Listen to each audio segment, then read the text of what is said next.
The number of Australians wanting to add cottage cheese into their diet is booming across the country, with supermarkets struggling to keep up with demand.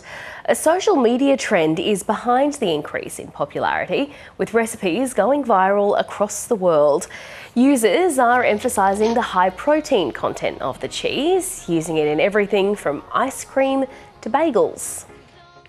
Social media strategist Meg Coffey joins us now from Perth for more on this trend. Social media, Meg, is clearly having an impact on our day-to-day lives and now seemingly our diets. Just how widespread is this?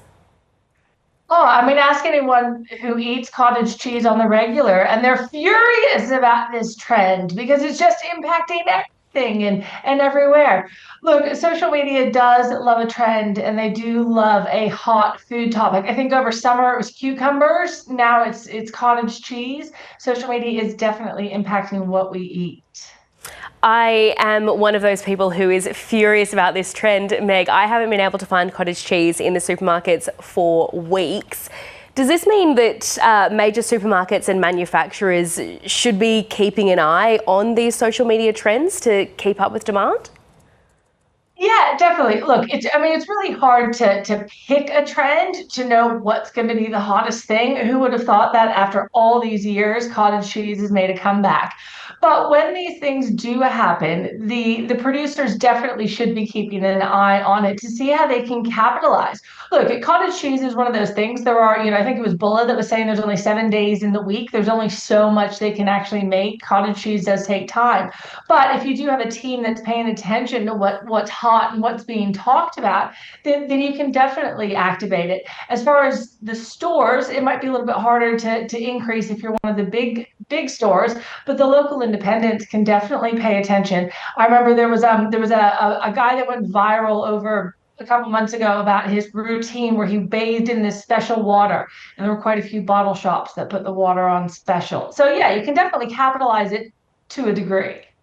You mentioned earlier the cucumber salad trend that was pretty popular over summer. That sort of seems to have died down, at least on my social media algorithms. So how quickly can these food trends sort of get replaced? Well, pretty quickly. It's funny that you say that it's died down because I thought it had too, but I was talking to the guys in the office this morning about the cottage cheese one, and they were saying that there's a new recipe for the cucumbers. So maybe cucumbers are making a comeback. But look, it is. How long is a piece of string? I think these trends that stick around until the next hot food, the next hot thing. But cottage cheese, everyone loves their protein and it's low cost. So this one might stick around for a little bit longer. Are there any risks, though, do you think, when we sort of start to make decisions about our lives and our diets, our food, on what's popular on social media? Yes, you should definitely not let your life be ruled by social media. Now, I say that. Do I live like that? No, none of us do. We all love a good trend, right?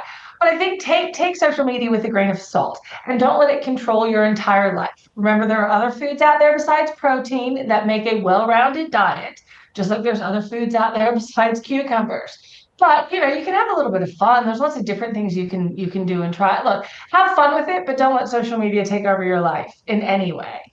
Great advice. Meg Coffey there. Thanks so much.